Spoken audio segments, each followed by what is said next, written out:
The road to recovery for Boston's Chinatown.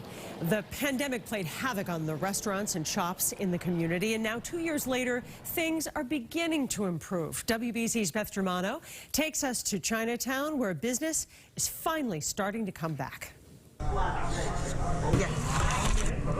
There are signs of a busy lunch hour at the 180 Cafe in Boston's Chinatown. But it's been a 2-year struggle for owner Liang Chen to get his business back, especially after temporarily closing at the height of the pandemic. So when he closed for 3 months during the pandemic, you know, it's obviously the rent hasn't been paid, there was no business coming in.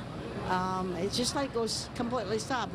The foot traffic is returning, but not the stability just yet.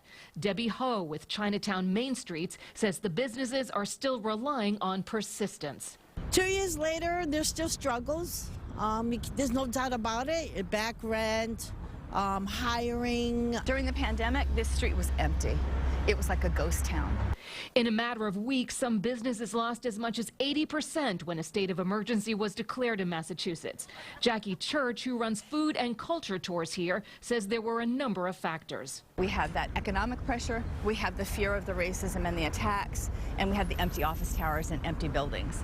Even as these Chinatown businesses are coming back, they're now facing a new challenge, inflation, which is increasing their costs to do business. Hey. Everything's just gone up. Everything that they buy in supplies is just either double or triple in pricing. Hingxing pastry owner Tangmu Kwang says he's had to raise prices just as customers are returning to his bakery. But determined to stay open during the pandemic, he's done what he can to cut costs. Less staffing, asking the landlords to reduce the rents. It's unclear yet the lasting impact of the pandemic on this neighborhood. That's yet to be seen. I think everybody's sort of holding their breath a little. But there's confidence the day will come when they can finally exhale.